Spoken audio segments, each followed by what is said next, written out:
Thank you for joining us today. My name is Tom Pansella with the Missouri Institute of Mental Health. We're coming to you today from the Department of Mental Health's 2007 Spring Institute down at the Lake of the Ozarks.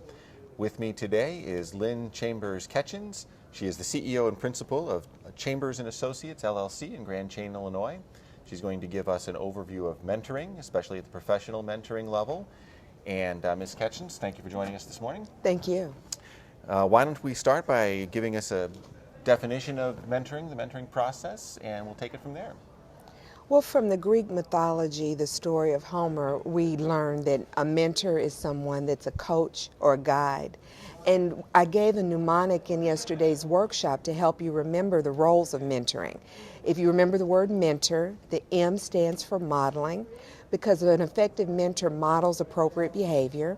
The E is for encourage. The N is for nurturing. The T is for teaching, the O is for opportunities, and the R is for relationship. Well, you just mentioned the word relationship. Why don't you kind of describe the relationship, who the principals are in that relationship, and give us an overview of that? Well, it's important to recognize that the effective mentoring relationship is one where there's a level of reciprocity. It's not the mentee coming in simply taking, but it's a give and take in both respects. The other part is an effective mentor is someone who has important connections within the community or within an organization. So one of the principal things that they can do to assist their mentee is to help give them access to relationships that they may not have normally had opportunity to access. Talk about some of that access. What kinds of services, what kinds of things are you talking about there? Well, for example, if my mentee is someone in mid-management, it may give an opportunity for me to meet someone in upper management or even the executive level of management, because it'll open doors and put me in different circles. Okay. When you are approached to help somebody develop a mentoring program, what are some of the steps that you recommend to them? Well, the first step, I think, with any program to development is the first step with program development of any sort is to do an assessment. You really want to sit down with everyone involved and decide what the outcomes, what is it that we hope to achieve. Are we focusing on retaining employees? Are we focusing on specific skill development? Is the emphasis going to be on upward mobility? So once you have the outcomes in mind and you conduct a pretty thorough assessment, then you move into recruitment of both the mentors and the proteges, marketing the program internally and externally, and proceed on from there. Give me an idea of who your target audience is. Who are the people that you're talking to most? For this particular program, it was developed for professionals. Mentoring has been proven in many different studies to be very effective in terms of strengthening an organization. An effective program will reduce the level of conflict. Again, it makes employees more happier. Just lots and lots of benefits for an organization. When you talked about having benefits to the organization. What about benefits to the people involved? How does the mentor benefit? How does the protege benefit? Mentors usually report that there's a tremendous sense of satisfaction and reward in helping others. There's also the benefit for them that if these are employees that they manage, obviously a healthier, productive relationship with that employee is going to make everybody, it's going to make the workflow better.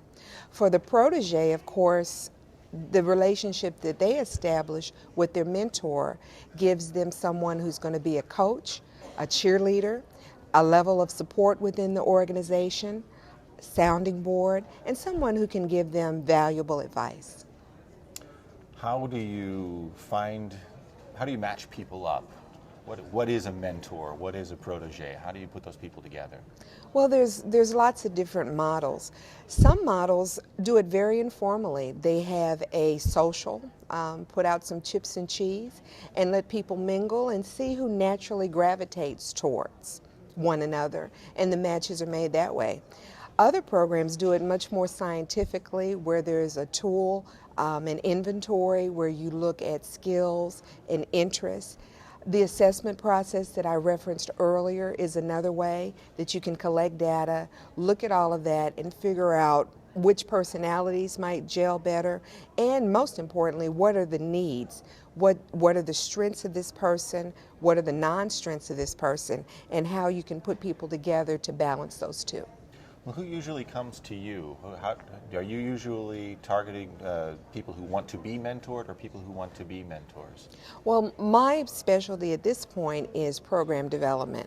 So I have worked with people that want to develop mentoring programs.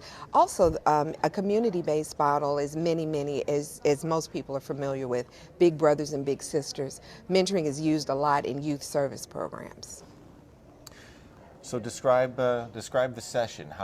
What is a mentoring session? How does it work? How do you set that up? Well, first of all, if you'd like it to be productive, it needs to be consistent. I use the term drive-by mentoring as a no-no. You want to set up a system where you meet regularly, at least once a week, and I also recommend for a minimum of 1 hour. And at that point, both the mentor and the mentee should be prepared. There should be an agenda, there should be some structure, there should be a specific problem or issue that the mentee would like to work on with their mentor. So it's more formalized at that point. What kinds of problems do people come to their mentors with? Or what kinds of issues are resolved in those sessions? Well, if mentees supervise others, probably the number one thing is how do they work through some of those personnel issues. We also hear a lot about how can they develop themselves not only professionally but personally. How do you work that work-life balance that we all struggle with and become more effective and more valuable to your organization? You used in the productive mentoring session, you used the acronym SMART. What was that about? That's an acronym to help you focus on goals: specific, measurable, achievable, realistic, and time limited. And of course, we know that if you don't have a good roadmap to where you're going, you're subject to get lost. And with SMART goals, you can really evaluate not only the success of the program at large, but the effectiveness of the mentor-mentee relationship. And by the way, I use mentee and protege interchangeably. Mm-hmm. One of the issues that you talk about is building what you call a shared understanding through conversation. Talk about that conversation, that model. Well, the effective conversation is, of course, one that there's listening involved. The proteges need to really listen, and the mentor needs to really listen. You shouldn't come into the conversation with your own agenda. I also use the term leading the witness. You shouldn't have something in mind and play 20 questions with someone hoping that they get to the answer that you want them to get to. It should really be a conversation that allows people to recognize they probably already have the answers. It's just processing it, having that sounding board to really bring it out, and having someone to help you look at other options that you might not have considered before. What are some of the techniques that you teach people to coach and to problem solve? Well, again, I think the main thing is being available and consistent as a mentor is key.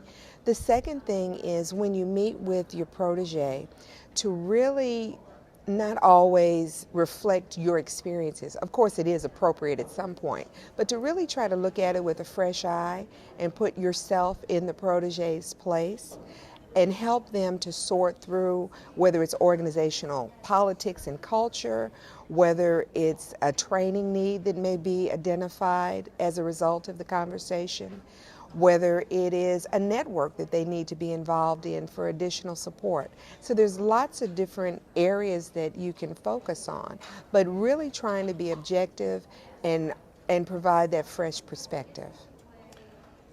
Are there situations that come up when the mentor-protege relationship just kind of collapses on itself? What happens in those kinds of situations? Or describe some of that to us. Certainly. Well, when a mentor has their own agenda, that they really don't have the time to give you. For whatever reason, the match just doesn't work out. They're really not committed to you. Those are the things that can be problematic on the mentor part. On the protege side, if a protege, again, is not committed to the process, loses interest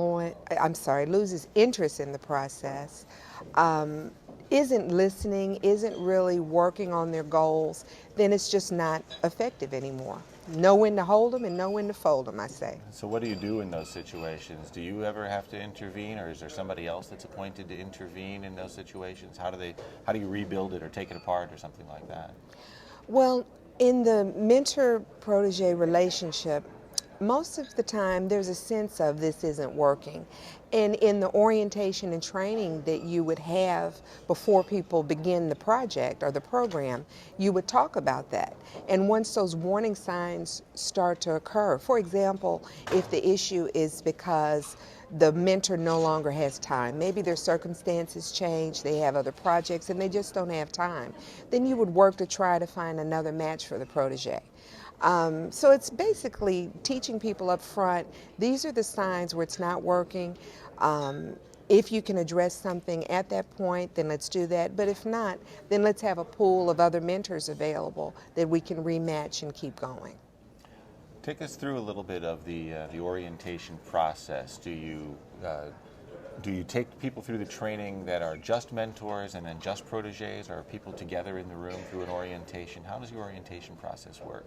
It can work both ways. One of the things that's really important to talk about is boundary issues.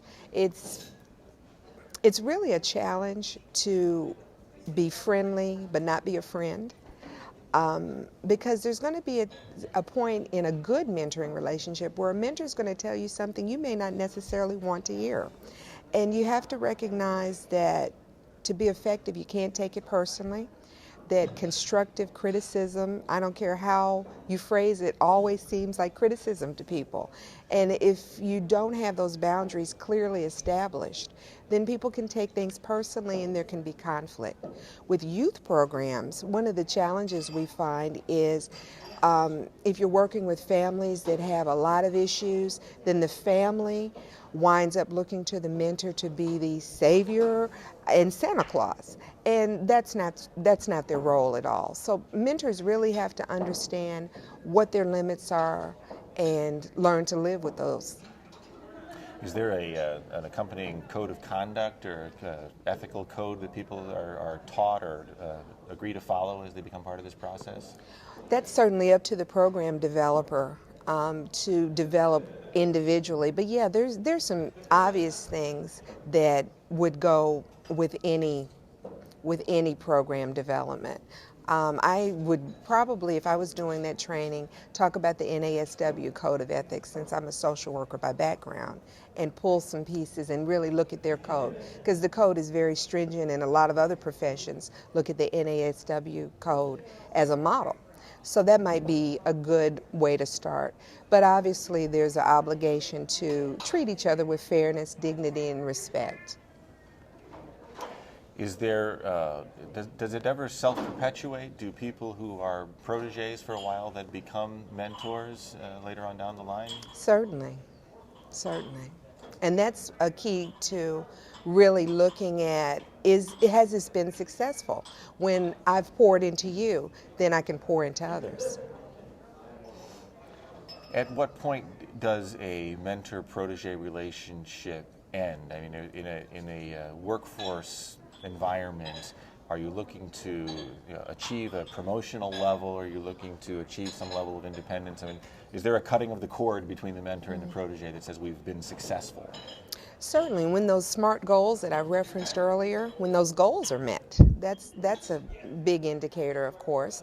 And yes, as you indicated, if there's a promotion or they've gotten where they want to be as a result of the relationship. And then again, the mentor and the protege will know when the season ends. How long are people usually hooked up together? Is there a general timeline to it? 1 year is what some of the literature says, especially, again, for the youth programs, at least a year. And then do you evaluate? Do they evaluate internally? Is that part of the program design? Yes, it is. And again, in the beginning you would set up certain indicators or benchmarks and look at that. They can be quantitative, how many times did you meet with your mentor, or qualitative in terms of measuring protege or mentor satisfaction with the relationship. And finally, looking at the goals that you've established programmatically and how they were achieved. Is there anything you'd like to say in summary here? I really believe in the power of mentoring. I believe that part of any success that I could claim was as a result of having a very, very strong mentor who had a very natural gift for teaching, for giving tough love, and for really seeing things in me that I didn't see it myself at the time. So mentoring is really one of my passions, to really talk to people about it, whether it's informal or formal, that we all need someone to help us navigate this thing called life. Thank you for joining us today. Thank you. At the Missouri Institute of Mental Health, we're always looking to provide the best possible training opportunities to the people that we serve. And so if you have any ideas of training opportunities that you'd like to see presented in any form, drop us a note at feedback@mimhtraining.com. If you would like to receive continuing education credit for this program and you're watching this program online, click on the post-test button on this page and follow the instructions on that page. If you're watching this program offline on a DVD, the instructions for CE credit should have been included with your information packet. Again, thank you for your time. We look forward to working with you again. Thank you. Thank you.